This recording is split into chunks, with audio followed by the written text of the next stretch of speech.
Hello? Oh, hello? Did it do it? Did it do it this time? Oh my gosh. The YouTube false gods have led us into their gay platform yet again. It's like eyes wide shut, but filled with retards. Good morning, everybody. My name is Bear from the internet. How are we? We're great, Bear. Awesome. Awesome. Fabulous. What's up, Mad Celt? And everybody else in the chat. Good morning. Uh it, these are the first real words that I've spoken today, and it occurs to me that my voice doesn't sound very good, which is whatever from a production quality standpoint. But I have a lot of words that I have to say today. Today, Fridays are heavy words days for me.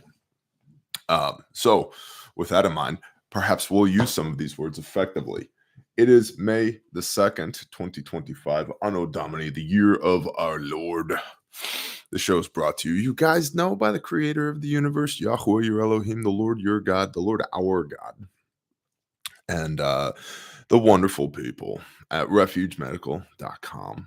I'm the founder of Refuge. So, yeah, truth in advertising. Like, I could chill for somebody else. I could be like, 19 reasons you need to buy this tactical thing that doesn't work and costs too much money.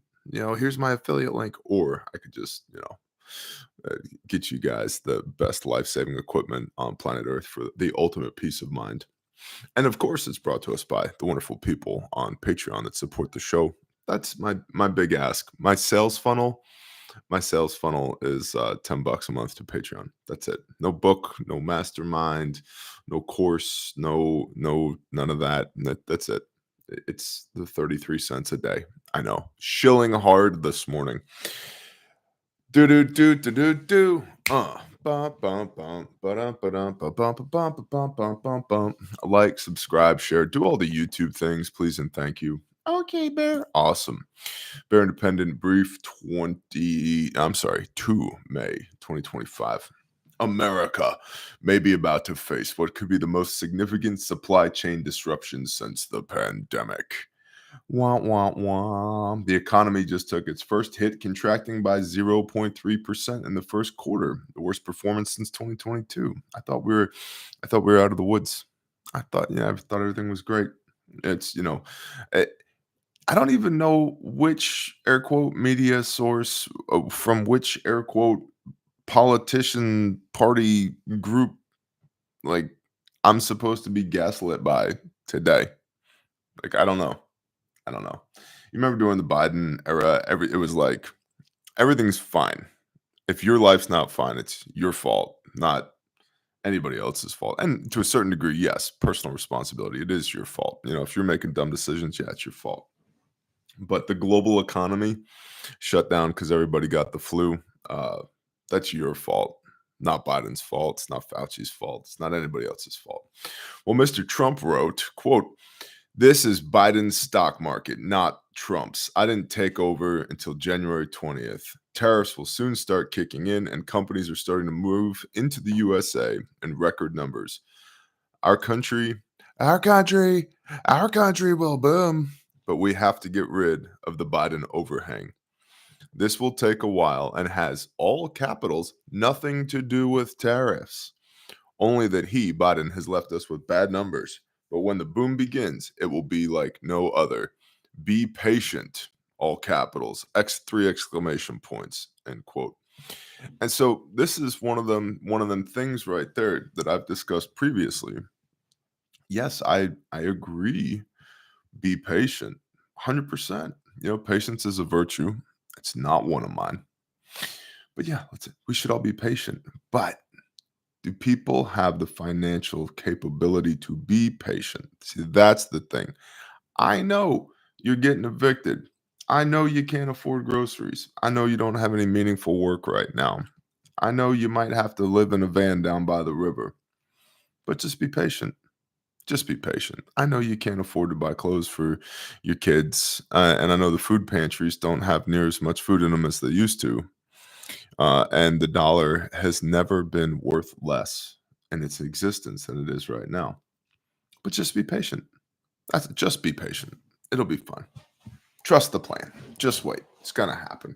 We're going to get those Fauci files. We're going to get the unredacted JFK files. They're gonna tell us about all those the blinky lights from the drones off the coast of New Jersey and around the military bases. They're gonna audit Fort Knox. They're gonna hang all the traitors and put their heads on spikes on the White House lawn. They're gonna deport 20 million illegals. Just be patient. Just that's all. That's all you got to do. I don't know why we didn't think of this first because I'm almost certain that when everybody voted for Donald Trump this last time around, patience is what was on our mind when we did so. I was like, you know what? This guy seems like a patient guy. I'm a patient guy. We've got so much in common. Maybe we could just be patient together and we could stem the flow of blood from this dying empire if we just were a little bit more patient, reasonable, even, you know, kind of a tortoise and the hare. Maybe if we just move really slowly, we'll win the race. It'll be fine. It'll be fine. Oh, wonderful coffee. Do do do do do do. So what's happening at America's ports? Oh, by the way, America is now a shipbuilding country again, with the goal of building another 250 large vessels in the very near future. That's going to be fun because I'm pretty sure you just don't invent people who can build ships and the infrastructure to build ships overnight. But what do I know? I'm not that patient. Maybe you do. Maybe you do. You just be patient. It's going to take 10 years to qualify people to build ships. Uh, and Trump will be what, 92 by the time that happens. But we just be patient. It's fine. We got a decade to figure it out. Northwest Seaport Alliance Port of Seattle Commissioner Ryan Calkins said, quote, unfortunately, we're beginning to see a reduction in the total number of containers coming off of any particular vessel when they come in. Unfortunately, hearing stories right now of our agricultural exporters having to come back to the terminal and pick up containers full of agricultural exports to return back and store them as they wait for customers because the sale that they had made to an overseas customer was canceled as a result of the tariff war, end quote. Gene Soroka, executive director of the Port of Los Angeles, didn't mince words, saying, quote, it's a precipitous drop in volume with a number of major American retailers stopping all shipments from China based on tariffs, end quote. The numbers are truly sobering. The Port of Los Angeles expects incoming cargo to plummet by 35% next week compared to last year. Meanwhile, the port at Long Beach is already down 38% this week alone. A quarter of ships scheduled for May have been canceled. These statistics are a harbinger for the beginning of a severe supply disruption that will affect every American household if policies are not changed or if other solutions do not manifest. Also, for everybody that suffers from Trump derangement syndrome on either side of the political spectrum, number one, welcome. Number two, it's cute that you think that there's two sides to this political ideology. They're all in the same team. They all drink cocktails at the same bars together after they get done yelling at each other on C-SPAN. They're all in on it, okay? I like freedom-loving Americans, personal responsibility, small government, the minimum effective dose of government, the smallest amount possible. Does that make me an anarchist? Well, I don't listen to punk rock in my mom's basement, but I do believe in personal freedom and personal responsibility. And I like that ideology, big word, a lot more than I like communism, socialism, fascism. And so if my options are Kamala Harris or Donald J. Trump, it's Donald J. Trump 100 times out of 100 times. Patience is not something that I'm known for, and I don't think patience is an effective solution given the threats that face the country at the moment. And I think if we had a whole of government initiative on the economy, like we've had a whole of government initiative on the southern border, which is important as well.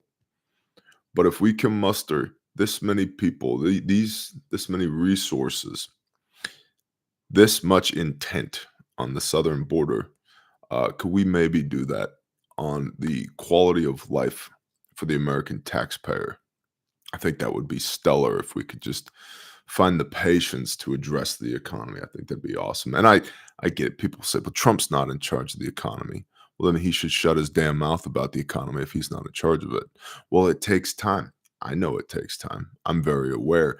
But if we're burning daylight waiting for it to take time, I don't see that as being highly effective. What's the minimum effective dose on the economy? I mean, I could go as far as burn it down.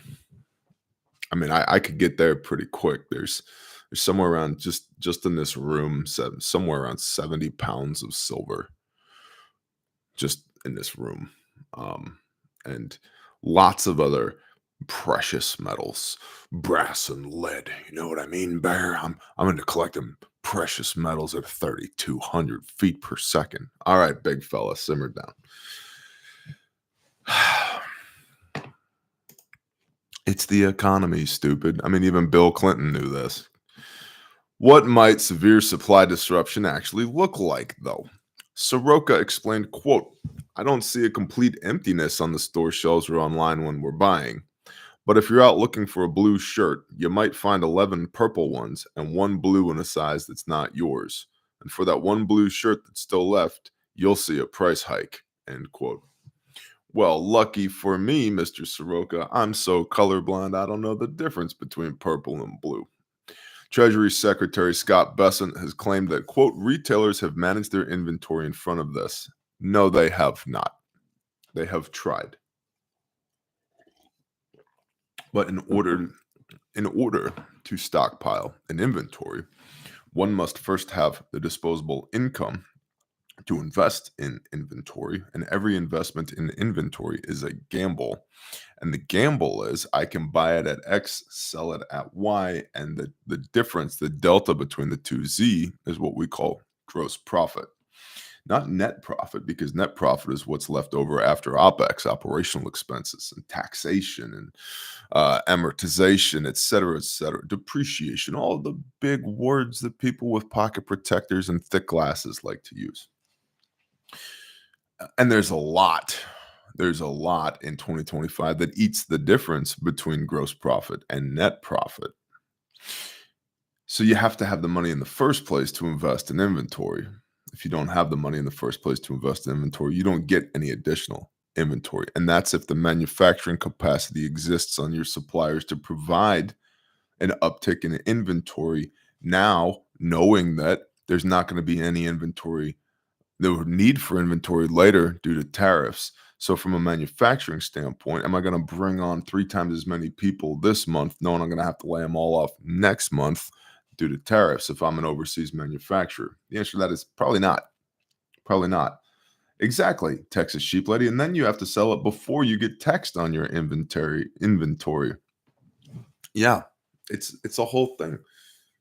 Inventory is categorized as unrealized capital gains because you could have sold it, but you didn't, which is why you'll see a lot of companies, especially around tax time and end of the year, do flash sales so they can get that inventory off the books so that they're not taxed on it. It's the whole thing's stupid. Hospitaler, Bona Necroin. Shalom. What's up, brother? No collar, no crown. Bona Necroin. Do do do do do do.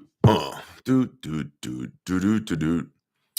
Treasury Secretary Scott Bessent has claimed that retailers have managed their inventory in front of this. Meh. But logistics experts are predicting visible shortages by midsummer. A Midsummer Night's Dream. Moreover, economists have already warned that widespread trucking layoffs could be triggered as early as May. Well, we do have good news. We do have an executive order now that requires all semi-drivers to speak English, which is great because they certainly weren't required. But oh, wait, yes, they were. They were already legally required to be able to read and write and speak English before this executive order. And with the stroke of a pen, now all of a sudden, all these transplanted jingle truck drivers that are driving around on the United States of America roads, Boom, they can all read and write English now just because of an executive order. It's perfect. Why didn't I think of this before? By executive order, everybody in the chat gets $1 quadrillion. Okay, just because you put it on a piece of paper doesn't mean that it is. It's like a. mm, I'll refrain. Unimpressed. Unimpressed. But don't worry. Don't worry. The trucks will continue to flip over because the dudes in the turbines don't know how to drive, and they certainly don't know how to read the road signs. And that's not racist. It's statistical. It's statistical. It's vital to remember that this isn't just a toys and t-shirts issue. China dominates production of crucial infrastructure components like electrical transformers and air conditioning parts and everything else. So, supply gaps or massive cost increases in these areas could mean disruption during the summer months. Quote, most of what we import are inputs used in domestic production. Yup. Most of what we import are inputs used in domestic production. Raw commodities and low value add stuff that comes from everywhere else to the extent that we have any manufacturing capacity in the United States of America anyway, we do most of the value add here.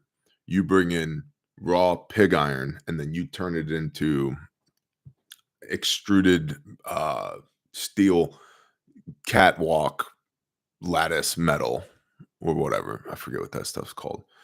But you know what I'm talking about. Like you do most of the work, most of the value add here. Like what does value add mean? Okay, think of a tree. All right. So you cut the tree down and you take the logs to the mill. All right. They're just logs right now. And then the mill turns them into lumber. Well, the lumber is worth more than the log is because more effort went into turning the log into lumber than it did turning the tree into the log, both of which are hard work, but whatever. Okay. So you saw it into boards. Now from timber to lumber, value add. Okay. Well, now you've got raw boards, right? You kiln dry them or air dry them. They're worth even more now, air dried or kiln dried than they are green. Okay. So that's value add. Then you got a cabinet shop and you buy these boards, right? By the board foot, whatever. Maybe you're making something nice. You're going to buy some walnut. All right. So you get some walnut and you bring it in. And you got just boards, they're square on one side, they're not square on the other. So you're gonna pass them through the edger, then you're gonna pass them through the planer, get nice faces on them, and then you're gonna push them through the table saw and square them up, and then you're gonna square the ends off with your miter saw, and then you're going to rip them down on the table saw to make your stiles and rails for your cabinet, right? The face frame, the front of the cabinet. And you're going to take some other boards and you're going to do some glue ups and you're going to make some drawer fronts. And then you're going to take some other boards, maybe some nice maple, and you're going to do some, I don't know, should we finger join them? Or, yeah, we'll finger join them. We'll do some finger jointed cabinet drawer boxes. So you glue those up, right? And then you sand everything, lots of labor, lots of value add. And you spray them down with 2 to 4 coats of clear lacquer so everything pops and it's nice, right? And then you assemble the whole thing, the box and the face frame and the cabinet drawers and the drawer glides and the drawer fronts and the pulls, and you get it, boom, it's done. And that cabinet that has all that additional labor put into it, that one cabinet, they could say it's a sink base for your kitchen. You can put a kitchen sink in it, walnut, real wood. That one cabinet could be $2,000, $2,000 for that one cabinet, one custom cabinet. That's value add. Okay. So it started as a walnut tree, has inherent value, but every step of the process, you add more labor, which is more value add. And the idea is the smart move is to find where the most exponential value add is in the process for the least amount of labor. And then that's where you invest and that's where you capitalize. That's generally what America does. We are value add manufacturing, but the raw inputs, the raw commodities come from all over the globe. The ships of Tarshish travel the entire globe to bring back to the Babylonian Empire to feed the machine. Most of what we import are inputs used in domestic production. It means higher costs for domestic companies, end quote, explains economist Veronique de quote, when fewer goods come in, truck drivers, dock workers, warehouse employees, freight handlers, and even many small businesses that depend on imported inputs are directly at risk, end quote. Some analysts are saying that the empty shelves of 2020 will seem like a minor inconvenience compared to what is coming if these trade policies continue without resolution. While retailers may have 5 to 7 weeks of inventory cushion, the clock is still ticking. Let's read that last part again. Some analysts are saying that the empty shelves of 2020 will seem like a minor inconvenience compared to what is coming if these trade policies continue without resolution. While retailers may have 5 to 7 weeks of inventory cushion, the clock is still ticking. Why do we care? We're hardcore preppers, right? I got everything that I need and most of what I want. It's gonna be okay. Why do all the tough guys in movies have to talk like that? You know what I mean? Bring me another bucket of rice and beans. We're gonna survive this apocalypse. Okay, whatever. So, scarcity breeds value. That's the first economic factor that I would look at here, basic function of supply and demand. When demand remains the same, but supply dries up, price goes up. Okay. Uh, well, price going up, if your net worth is measured in the millions, tens of millions, hundreds of millions, or billions of dollars, it's a marginal percentage. Your existence requires a marginal percentage of what your income and your net worth is. So you don't feel it. It's no big deal. But when your net worth is measured in tens of dollars, hundreds of dollars, you feel it because the vast majority, if not the entirety, of your revenue is used to subsidize your existence. Okay. And we just talked about the economy. The economy's not great. First retraction since 2022. And remember during the Biden administration how bad they were cooking the books as far as unemployment was concerned, as far as the value of the US dollar is concerned, as far as the economic numbers are concerned. They were doing backflips to try and make the numbers look good. Well, now the same media machine that has been attacking Trump for what, a decade now? Are they going to provide top cover to the president as far as the messaging and marketing is concerned about the state of the economy? No, they're not. No, they're not. Which anecdotally is why you're going to see the judicial system misbehaving for the next 4 years as well, because it's in their best interest to misbehave because it makes the Trump administration look weak and ineffective and actually has the likelihood to delay the removal of all these people who came here illegally without due process in the first place. And what was the long game with bringing, I know, rabbit hole in the rabbit hole. What was the long game on bringing all these people into the country in the first place? Votes for the Socialist Democratic Party. Well, if it's going to take 60 years of due process to remove all of these people in 3.5 years, when we're in the next election season, if the majority of them are still here because they haven't been ejected from the country, long game, the Democratic Socialists still have their voter base. They still have their redistricting. They still have all the reasons for why they brought these people in the first place still stand, which is why they are putting up so many roadblocks when it comes to the removal of said people from our country back to their country of origin. Okay. So, gray zone warfare. No, they're not, by and large. We're not talking about guns and tanks and bombs and planes here. But we are talking about conflict below the threshold of open warfare. And this is ongoing. So I think that's why these judges are stymieing the efforts of the Trump administration when it comes to immigration. And immigration's a stupid word for it. These people did not engage in due process on the way in, and they are therefore not afforded due process on the way out. You reap what you sow. Okay. Subterfuge says takeout troglodyte. Takeout troglodyte. Like, is like a take and go? Like you got a drive-through window for troglodytes? That's amazing. Let me get a number two. Hold the sauce, extra lettuce. Yeah. And like maybe one of them dessert troglodytes, maybe like a chocolate parfait troglodyte. That'd be like a good idea. I like it. This is why I can't be overly involved in looking at the chat because my brain it's already Swiss cheese. And then here I am trying to like weave three barely coherent thoughts together and I just fall into a hole and I'm like, oh, take out troglodyte. That's crazy. How do we, let's develop a brand around take out troglodyte. Like, I wonder what the color scheme would be. In my mind, I'm thinking like a soft white and like an orange, not quite NASCAR orange, but we got to be careful because that's similar to Whataburger. So we need to look at brand differentiation here. And so take out troglodyte would probably reduce to like TOT, but we'd use the troglodyte as like we get like a little cartoon troglodyte right there. And then that would be our mascot. And then we'd have a dude spinning the sign out on the road. It's like, take out troglodytes now open. We got chocolate parfait troglodytes for dessert. Listen, just a little insight into how my brain works. It works is in quotations.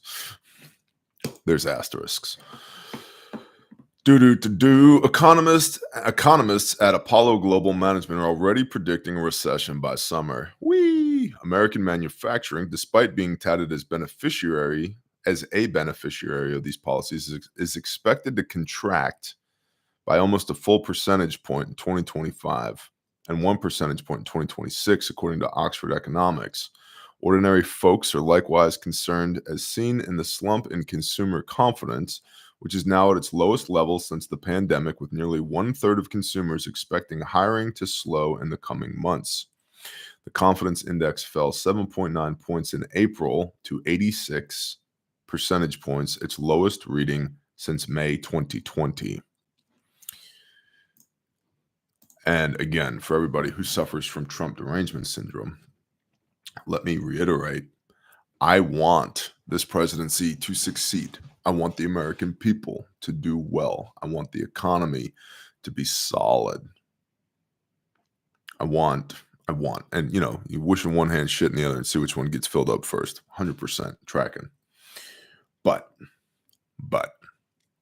given the opportunity of to choose between prosperity and hardship, I would like the opportunity to choose prosperity 10 out of 10 times, regardless of who it is that sits in the top seat in the White House of the United States of America. And I think we're all noticing the great noticing. Don't really matter who it is that sits in that seat, does it? The beast is gonna beast, bro. And the beast is still beasting. And that it's disheartening.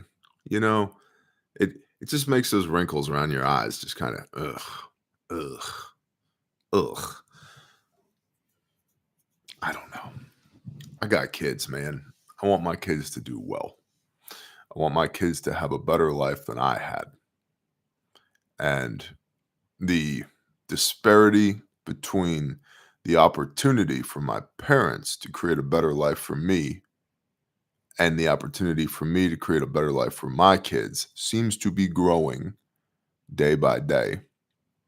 And I can acknowledge that fact. I can deal with the reality of the statistical fact that things aren't as good as they say they are, while also rooting for the home team and wanting the home team to win. Okay? So that's, yeah. Where's the King Solomon when we need him? Minus all the whoredom. But like in the days of King Solomon, silver and gold, the nation was so wealthy that if you dropped a piece of silver, you didn't even bother to pick it up. A piece of silver today, that's $33. Should be 300, but that's a different conversation. I like what someone said earlier, trust the plan, God's plan. Oh, I do. And make no mistake, I differentiate between the unseen hand of the Most High and the unseen hand of man. And it tends to be whatever man touches due to our wicked fallen nature tends to fall apart. And we prosper and are blessed by the unseen and oftentimes seen hand of the Most High. So, but I'm not convinced, regardless of how hard they posture at the executive level, I'm not convinced that the leadership of this country has the blessing of the Most High. Does it matter? I mean, if your household is covered by the blood of the Lamb, no, it doesn't matter. But when you walk outside of your door into a world that has refused to be covered by the blood of the Lamb, the disparity grows. We'll just leave it that way. Forcing mechanisms. Shall we read the national news? Why, yes, we shall. Before we get there, right now, this red hot minute at refugemedical.com, there's a BOGO going on. Buy one, get one, 30% off. We never do this. My wife came up with this promo, and it seems to be doing really good. So if you are interested in 30% off a first aid kit from Refuge Medical, go there, refugemedical.com.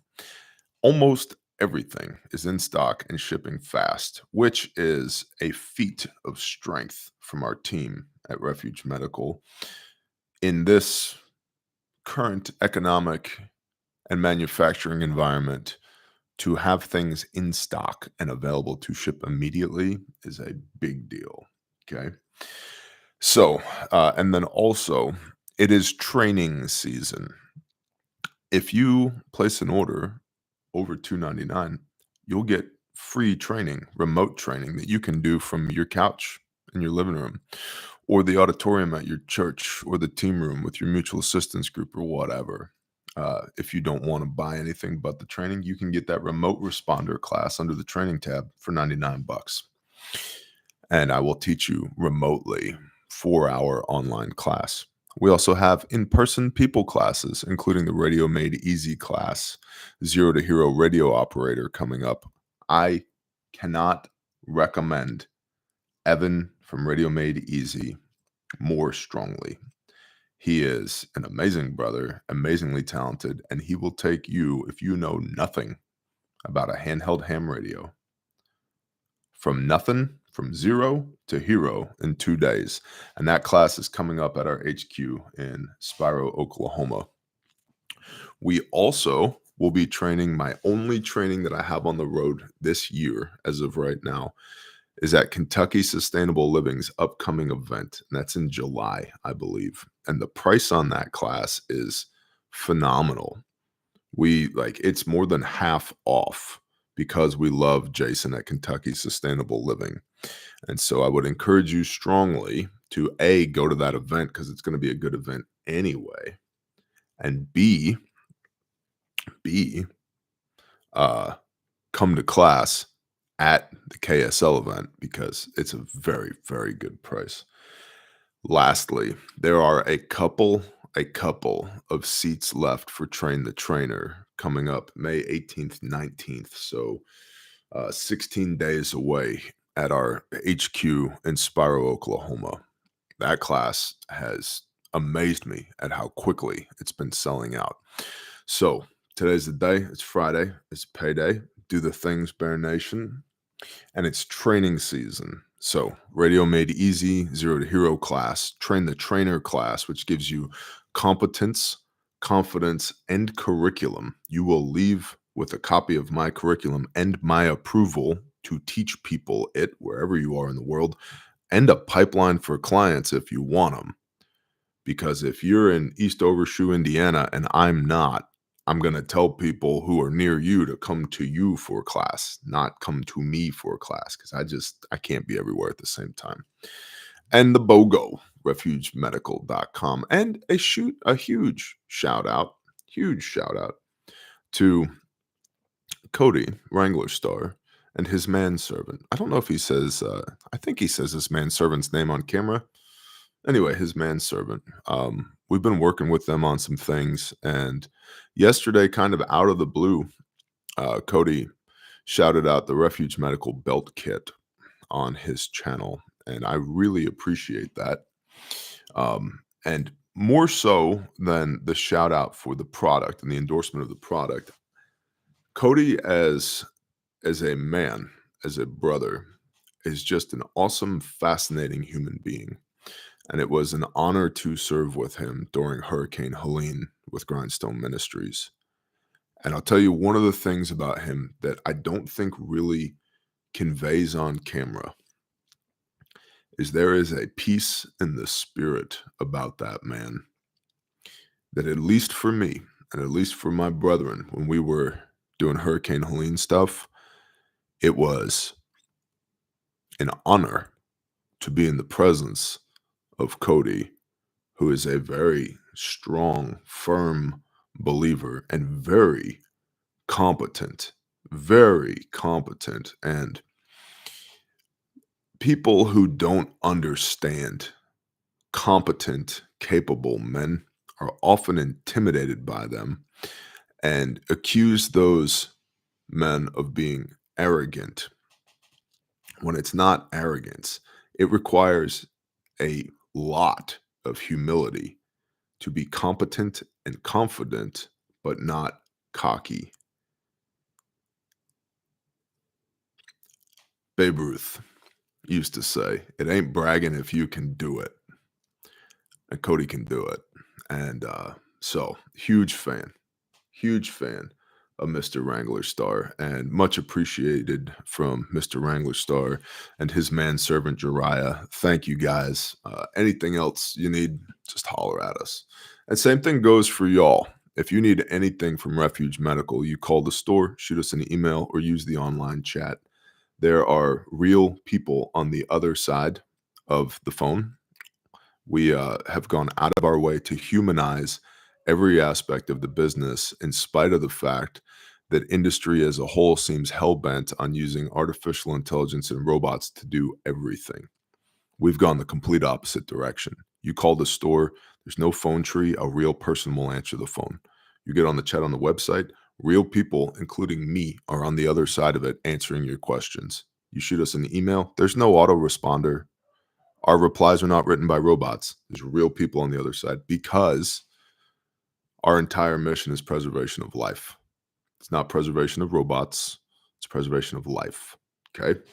Awesome. Now, Intel sent into intel@bearindependent.com. Intel@bearindependent.com. Quite a bit today, which is awesome. And if you have something that you would like to provide to the Bear Nation, have it read on next Friday's show, send it to intel@bearindependent.com. And what I mean by something is something that you have seen with your own eyes, heard with your own ears, experienced in your own life. Please do not send me links. Get this all the time, these breathless emails. Bear, you got to watch this video. No, Bear does not have to do that.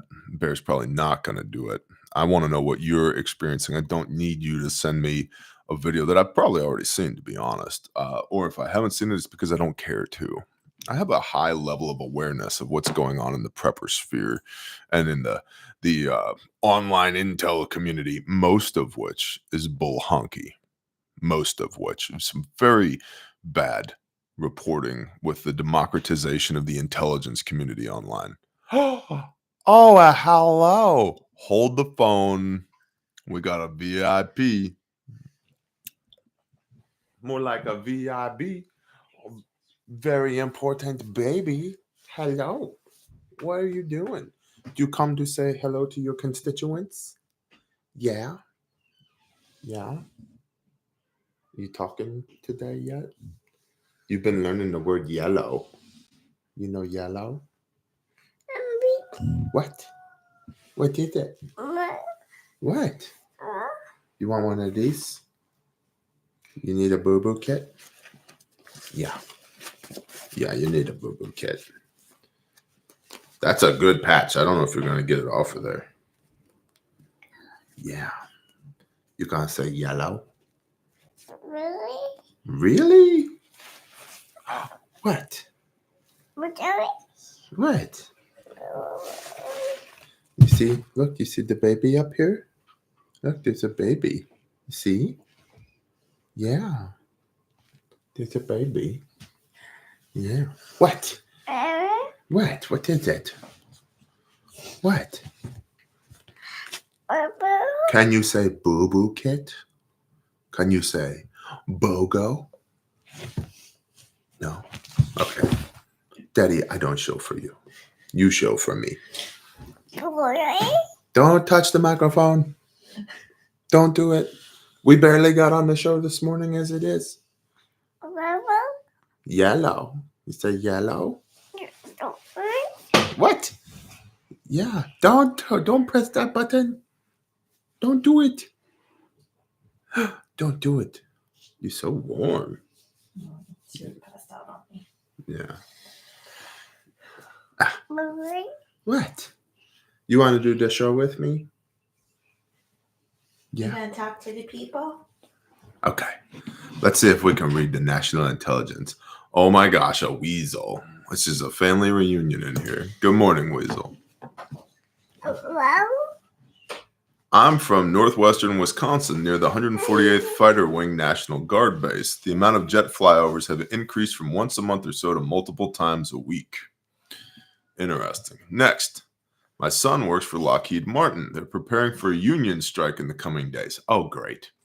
While he's not union, they have some shops on his campus that are union. He was told this week that if there's a strike, it will become mandatory for 5 days at 10 hours a day, with possible weekends. His current schedule is 4 10 hours, Monday through Thursday. Not sure if this is just his campus or the company. Possible economic indicators. I live near a bus route. The local fry guy just got a big promotion on January 20th, 2025. In the past year, I've noticed more and more people walking. It started with military-age males of various ethnicities, then graduated to males with females, just females to whole families. The local transit authority is trying not to raise fares. They are over budget and asking the state for more funds. State Democrats are contemplating raising taxes on car rentals, vehicle leases, and rideshare to assist with the transit authority budget. This is literal redistribution. Like this is literal socialism. No. Fares for this transit authority is tied with New York City for the highest fares in the country. Ridership is lower than it was prior to 2019, even with companies making it mandatory for the return to office. The mall is dead. It started dying before COVID, but that became its death knell. They keep trying to bring in something to take place of Macy's and Sears, but it never gets past the planning stage. They're talking part of it, making it an autism center. I don't know. Okay. Forgive me. I don't know what an autism center is. Like treatment? I don't know. Let's see. I work logistics for a major home builder. Might have heard of us. They brand themselves as American Luxury Home Builder. Our CEO put out a memo stating that effective May 5th, people need to return to the office a minimum of 3 days. This is mainly for those who work out of our HQ. Prior to COVID, we just transferred to a new building, and he is tired of it being empty. Not his words. While we are a national company, I deal with our in-house component factory all along the I-95 corridor, and business is booming, pre-COVID levels. Our Pennsylvania plant is nearly completing a 1 megawatt solar installation. This was originally set to start in June 2023, but due to supply chain issues, it started in October 2023. Still not operating as we are waiting on an inverter, as one of the ones we received failed. Timeline is unknown when parts arrive. Then PECO, Pennsylvania Power, has to give its blessings and will be generating power to the grid. What? You really like that boo-boo kit? Is that a good one? Yeah. It's made in the USA. Well, yeah. You're doing great for branding right now. You're really doing great. Thank you so much. Yeah. Look right here. Pull that. What's that? Pull it. Come on. What is that? That's where your S mark is. Yeah, or your SWAT team. Yeah. Is this a... What is that? Oh, what? You gonna eat it? Yeah. Yeah. Don't eat it. What? Yeah. Yeah. Yeah. Okay. You big fan? Does this product meet with your approval? Mmm. What? Oh, you're gonna go show mommy? Okay. All right. She needs to be in every video. What's up, Billy Hill? We were just talking about you on Patreon last night. Yes, I was hit with the ice storm. The only thing we thought we were lacking was peanut butter for the kiddos, but I had some stocked up that my wife didn't know about. Feel free to share with anyone who would like to know more about what we did during the ice storm. After action report. Storm came Saturday, April 5th, and the ice storm is a big deal up there in northern Michigan. Tree of Sonder, Sondr, still needs help up there. So if you're even remotely good at Google Foo, you can find Tree of Sonder, but they need professional sawyers, like guys who know what they're doing, arborists, loggers, heavy equipment, not just the weekend warriors. No offense to the weekend warriors, but all the weekend warrior stuff's already been done. The storm came Saturday, 5 April. Grocery stores tried to open the next day, but it was cash only, and they were only letting people in the store with the store employee. By Monday, all grocery stores were closed right away. All gas stations were closed due to no power, except for a few that were able to get generators. These were from hundreds of miles away. Had to drive 30 to 50 miles to find gas stations open with fuel. Gas comes into the area from a ship that comes up from Detroit. The fuel depot did not have power to pump gas into the truck to get it to the gas stations that were open.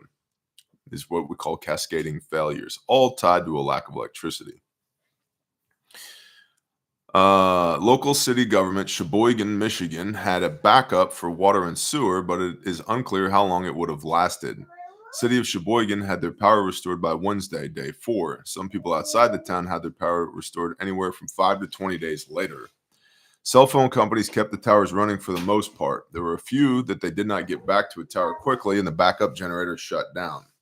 Main fiber for Spectrum Internet was damaged in the southern edge of the storm path, and it took 4 days to have that repaired. All ham repeaters went down within 12 hours of the power going out. I heard reports of generators not having full tanks and generators failing due to lack of maintenance. Tree damage and power lines were the big thing from the storm. Schools in the area were closed for the week, mainly due to homes still not having power. Our emergency management opened warming sites, but people did not really use them. We're tough people around here. Generally speaking, the warming sites are a good idea, and they should be done on the off chance that someone will use them, but generally speaking, people don't. It's very akin to when the Red Cross sets up displaced people's sites after hurricanes and tornadoes. They should exist on the off chance that someone needs them, but by and large, people have friends or family in the area, and they go to their friend's house or their uncle's house or their grandma's house. They don't go to the Red Cross shelter. And so, I was gonna say, generally after disaster, transportation's hard. Well, yes, that's the other thing. Getting there. That's the other thing.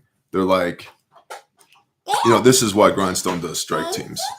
Oh, all my daughters in one room. Come on in. We're live on the internet. What? Is that 90? Yeah. But if you put your resources and you put your shelter on the other side of town, even my daughter-in-law, all my daughters are All your girls. There are 5 girls in this room, from 1 year old to 18 years old. Oh my goodness. So much estrogen. Okay. But if you put the resources for the affected populace on the other side of town or in a different town, and the roads aren't clear and their vehicles are smashed and there's no gasoline, low likelihood that people will engage. Get that kettlebell while you're down there, baby. Baby went splat. Okay. All right. I tried to do a picture of what you said. Okay. That's why we do strike teams. Bring the stuff that's needed to the people who need it, because we have mobility and they don't. Let's see. There was little to no wind during the storm, and after which was a blessing. If there was more wind, there would be a lot more damage. It rained from Saturday afternoon until Tuesday. It was one of those good rains you want in the middle of the summer for the garden.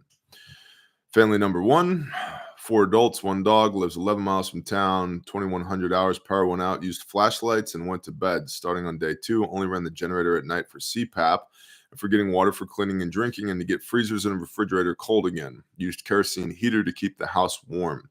They have a gas stove to cook with. 10/11 meter, 10 meter, 5/8 antenna came down from the ice. Okay, so radio tower came down from the ice. Power was restored Thursday after 5 days. Family number 2, 1 adult female in the 80s, lives in the city, used buddy heater to keep warm. Normally keeps house at 63 degrees, so this wasn't a big deal for her. The one thing she said was she only had a quarter tank of gas in her car, but had no plans on going anywhere. Her little car most likely would have gotten her 75 to 100 miles. Power was restored 3 days later. Thank you. Yes, store closed, gas station closed. Is that a tornado? Is that what that is? Cool. They got hit by ice, though. So you need to draw broken trees. Family number 3, adult male, 70s, had planned to be out of the area starting Monday, but seeing what the way was coming, decided to leave Saturday before it got bad. He lives in an apartment. He was not worried about water pipes freezing and moved food into coolers and set them out on his balcony. Returned Friday to power. Family 4, 2 adults, 2 kids under 5. Knew it was coming, so I stayed on grid power 2 days before the storm to make sure batteries were fully charged. Grid went down just about 10 p.m. Saw the lights flickering, indicating the solar batteries were online and the grid was down. Right away, I emptied the refrigerator and put the contents in the coolers and totes out on the back door. Temps were in the 30s. Shut down everything in the house but the boiler and fish aquarium. Started my generator up at 1100 hours, so about 11 p.m. 1100 hours, 11 a.m. next day. So my wife could cook on our electric stove. She hates gas. We'll fix that. And to put some charge in the battery system. Ran the generator for 5 hours that Sunday. Ended up moving my boiler to my solar system for my radios the rest of the time. After the first full day, only ran the generator so we could cook and give kids baths and take showers. Milk ended up freezing outside. My antenna also came down from the ice. Still not fixed. I was able to connect one family 20 miles away, simplex on 2 meters. Yep, broken trees, just like that. But everywhere. 12 counties of broken trees. That's good, though. That's good. I like it. Good job. Thank you. We have more in our group, but there were more people who could not make this last meeting. Next, I'm located in a little town not far from the city of Pittsburgh. Today, we had a very powerful storm with winds up to 85 miles an hour. The power is out. Over 400,000 people without electricity. Jump back to the chat for a minute.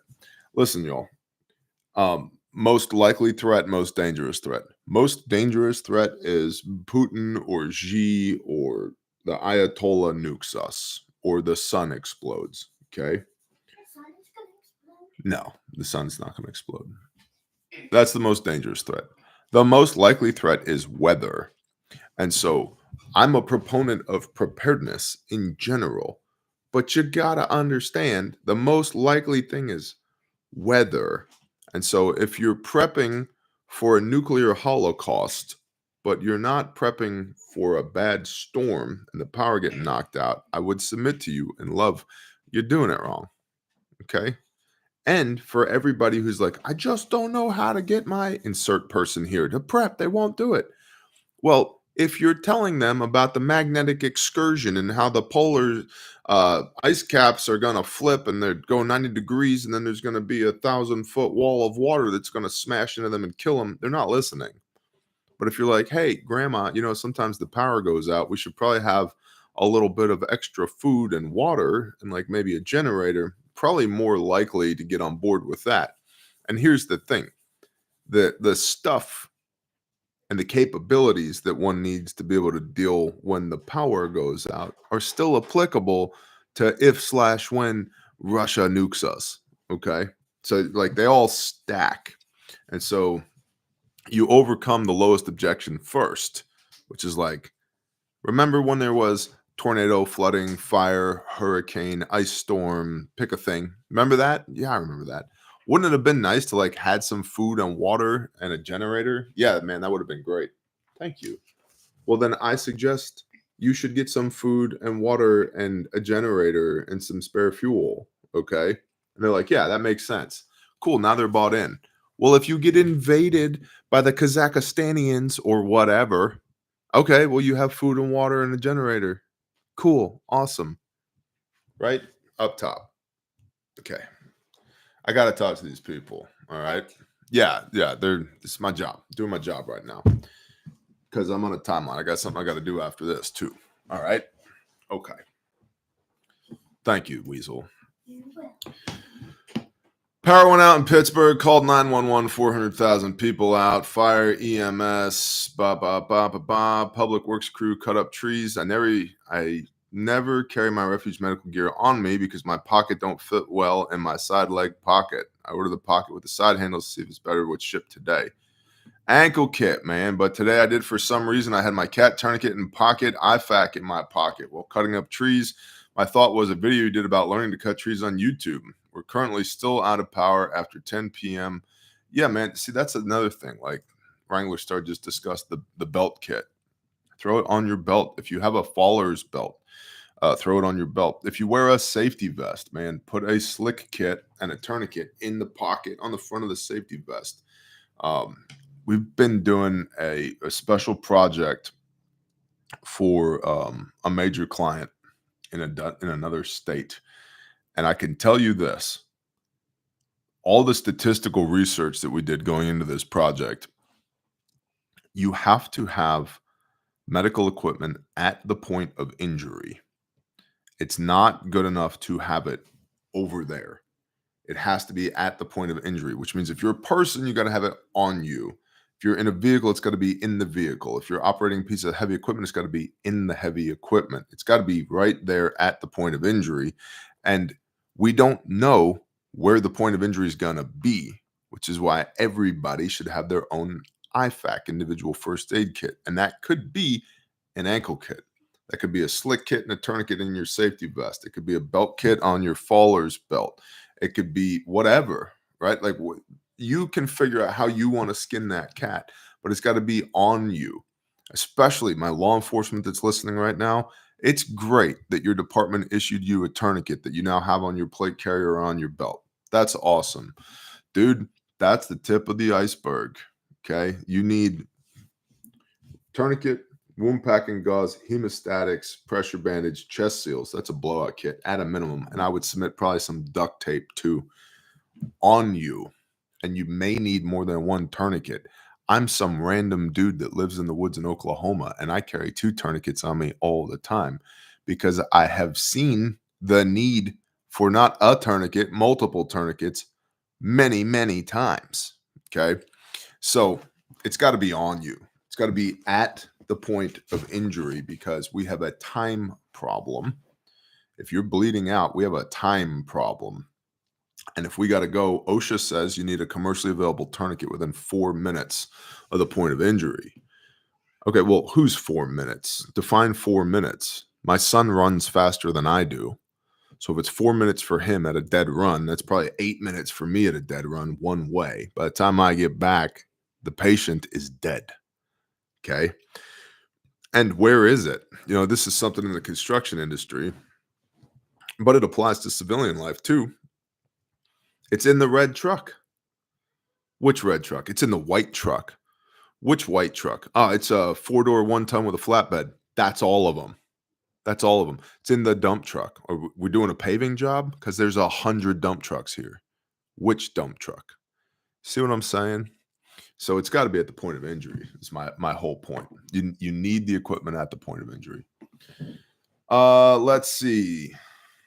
So while cutting trees, my thought was a video you did about learning to cut trees on YouTube. We are currently still out of power after 10 p.m. with more storms after 10 p.m. With just a few hours after the storm, our garage door is still open. We have manual chains to shut it, but we were just enjoying watching the elements of the block and making sure if anyone needs help, we are visible.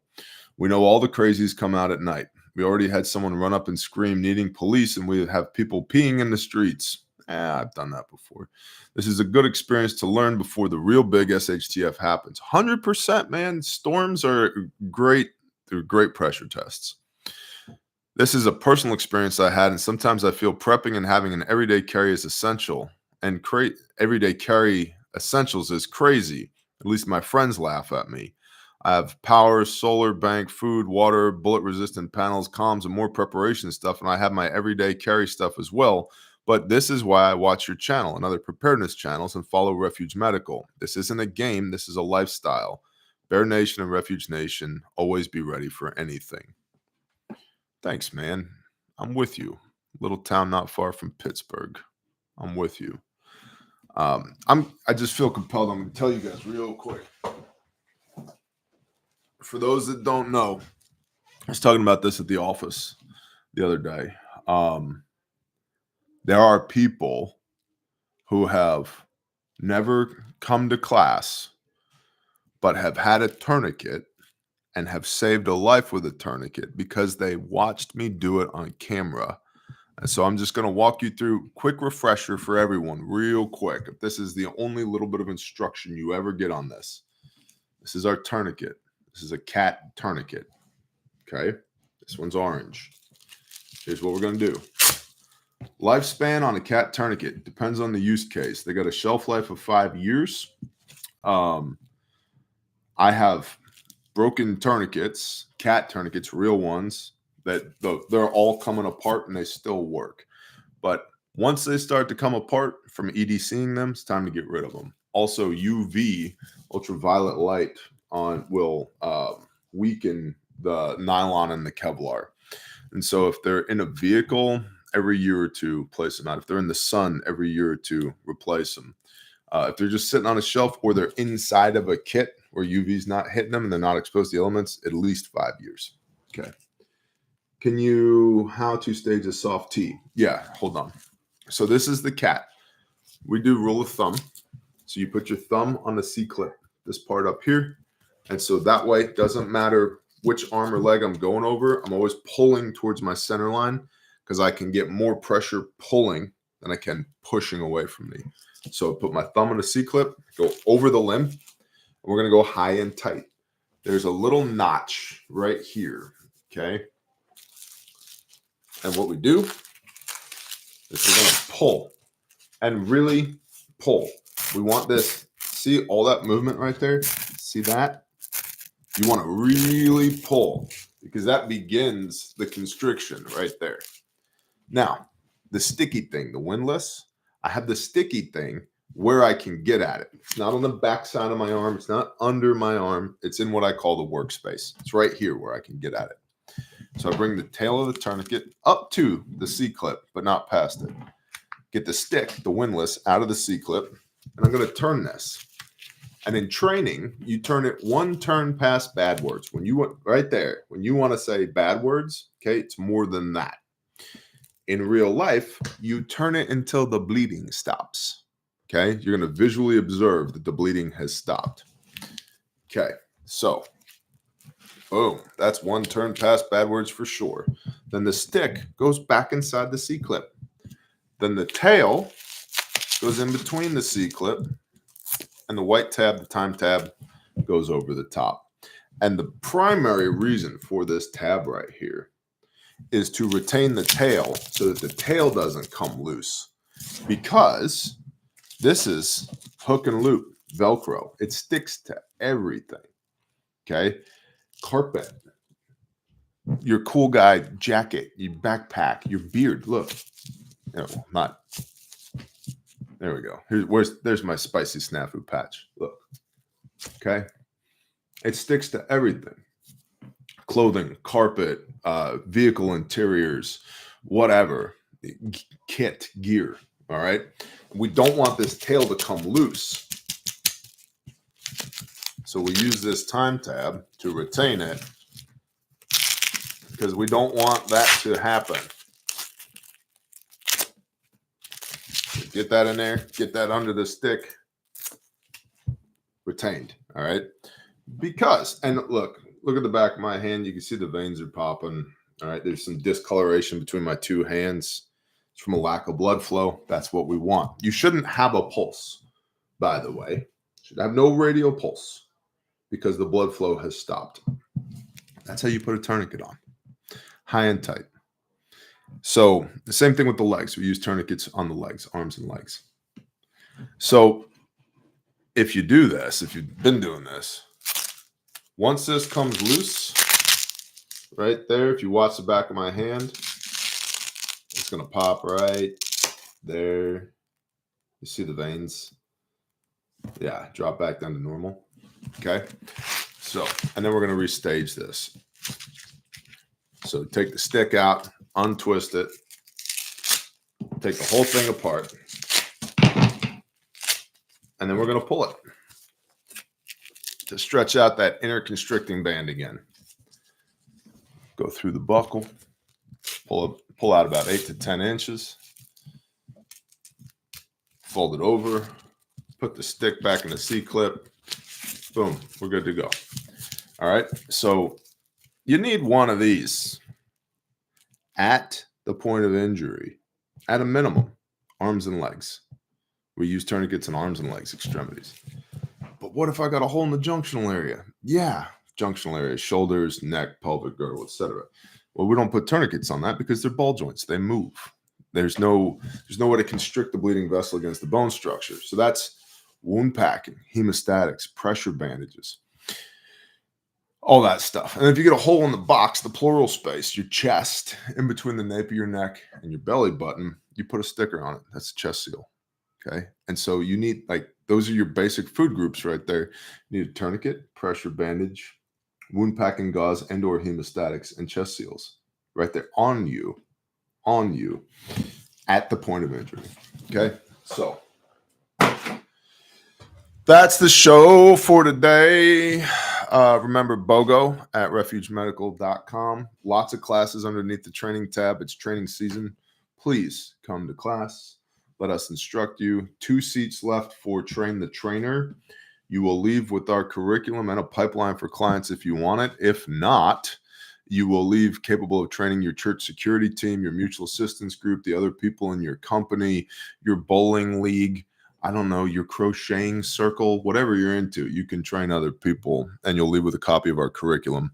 Radio Made Easy classes coming up, Kentucky Sustainable Living classes. The leg ones come in different sizes for very large people. No, you can use 2 tourniquets on a leg if you have somebody who's very large, or you can use the soft T tourniquet, which is the other Committee on TCCC recommended windlass tourniquet that I carry and that I sell.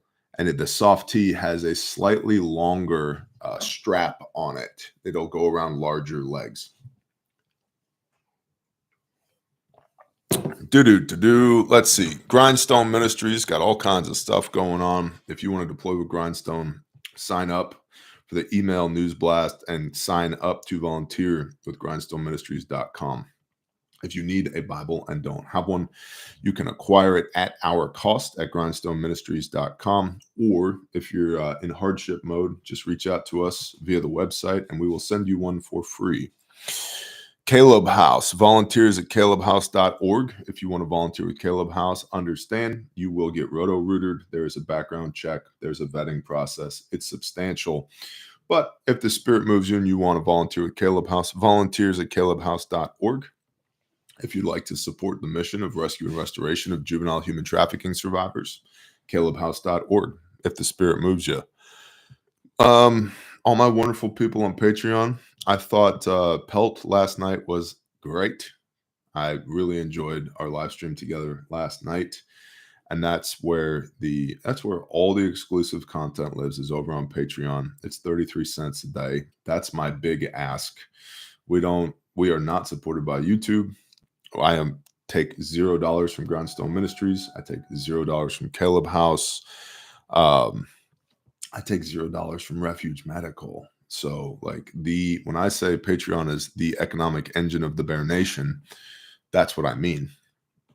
That's how I pay the power bill and put shoes on my kids' feet, and all the things that I do are funded through Patreon, and I'm deeply appreciative of that. And that's the big ask. It's 33 cents a day. And it's not an I love me, you should love me too page. There's a ton of value over there. It is a value exchange, and it's always been designed to be a value exchange. So I'd love it if you'd come check us out on Patreon. And that's the show for today.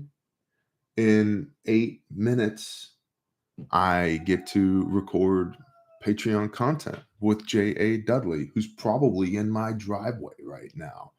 I'm here. It's time to film. I know, bro. But I need more coffee. I'm going to pee. Got to do the things. Hug my wife real quick. I appreciate y'all. Zechariah 2 and 3 video is coming today. So we're back in the Bible together on Bible study. Make sure to check that out. Tell your friends, your loved ones, everybody you care about the Bear Independent channel. We really appreciate it. Thank you for hanging with us in our ongoing battle against the YouTube algorithmic robots. The Bear Nation is the best audience on planet Earth, and I am deeply thankful for you. May the Father make his face to shine upon you today. Have an awesome day of prep, an awesome day of rest. And I will see you when I see you. Shalom, everybody.